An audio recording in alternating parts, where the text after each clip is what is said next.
రాజాని క్షమించమని అడుగుతాడు. సారీ రాజా అన్నయ్య. ఇక మేము పనివాళ్ల జీతాలు పెంచేస్తాం.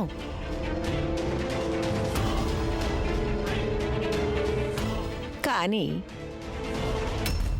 నాకు తెలుసు తిరకాసు ఉంటుందని. నువ్వు మమ్మల్ని, మహారాజ్ నాగా గారిని అందరి ముందు నీ తెలివితేటలతో అవమానించావు కదా, అందుకే నిన్ను శిక్షిస్తాం.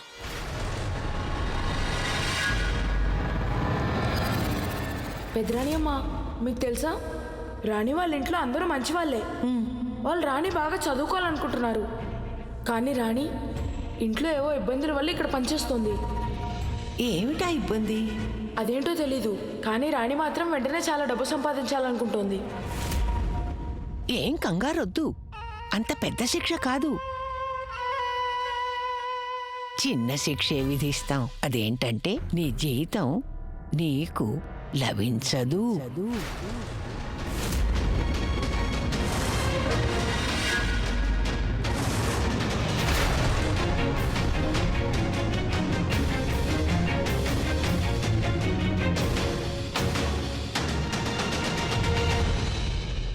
మీరు మోసం చేస్తున్నారు. నేను పందాలన్నిట్లో గెలిచాను కదా. పందాలు గెలిచావులే, కానీ అన్ని పందాలు కాదు. ఇదే మేం వేసే చివరి పందెం. మేం పెంచిన జీతం దక్కితే నీకైనా దక్కాలి, లేక వాళ్ళకి. అది నువ్వే నిర్ణయించుకోవాలి. ఇప్పుడు చెప్పు, నీ జీతాన్ని త్యాగం చేస్తావా? వాళ్ళ జీతం త్యాగం చేస్తావా?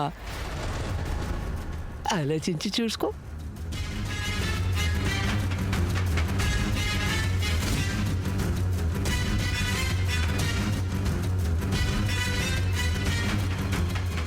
పెద్దరాణి అమ్మ, మీరు ఎందుకు ఇలా చేస్తున్నారు?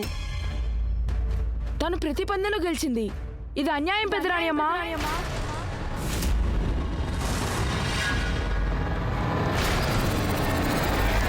తప్పొప్పుల్ని మేం నీ నుండి తెలుసుకోవాల్సిన అవసరం లేదు రాజా. నువ్వు మాకు నేర్పిస్తావా? నీకు ఎన్ని అంకెలు తెలుసో దానికి 100 జోడిస్తే అది మా వయస్సు. అర్థమైందా? మా నుండి ఏ విషయం దాగదు.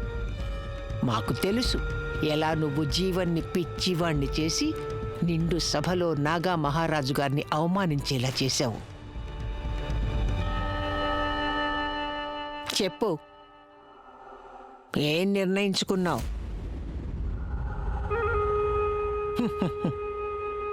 న్యాయం కావాలి, ధర్మం కావాలి. సరే అయితే, కానీ ఒక్క విషయం గుర్తుంచుకో, నిజం బయటికొస్తే పూర్తి నిజం బయటికొస్తుంది.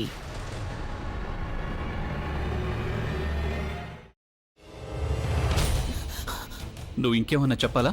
ఇంకేమన్నా అబద్ధం చెప్పాలనుకుంటే చెప్పేయి. నేను చూడాలనుకుంటున్నాను నన్ను మోసం చేయడానికి నువ్వు ఎంత నీచానికి దిగజారగలవు అని. ఎందుకు ఆలియా, ఎందుకు నువ్వు ఇలా చేసావు? నీకు తెలుసు కదా, నానమ్మ తర్వాత నీ ఒక్కదానిని కదా నేను పూర్తిగా నమ్మేది.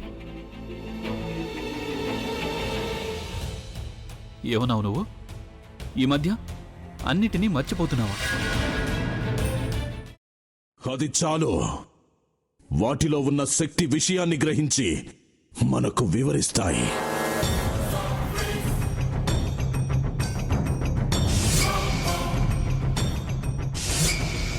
ఎవరు ఆ దండ విప్పొద్దు, గది తలుపులు తెరవద్దు.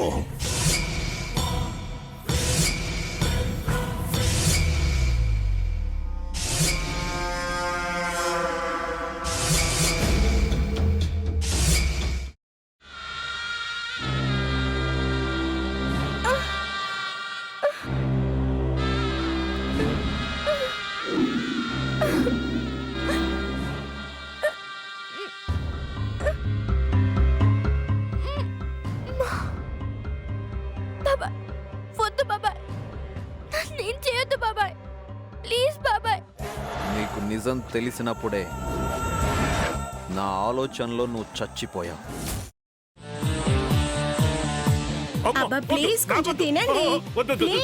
భీమారావు గారు, మీరా? ఇగో మీరా కాదు, సక్కుబాయ్. అవును, మీ పనామే లేచిపోయిందని చెప్పి కంప్లైంట్ ఇచ్చినావు కదా. రేయ్ ఆయన కంప్లైంట్ ఇచ్చింది లేచిపోయిందని కాదు కనిపించడం లేదు అని. అట్లానా? సరే మేడం. ఇడియట్. ఆ వంట మనిషి పేరేంటన్నారు? రత్తాలు మేడం. ఏం పెద్ద మంచి, నీ వంట మంచిని కూడా మేడం అని పిలుస్తావా? రేయ్ హాఫ్ బ్రెయిన్,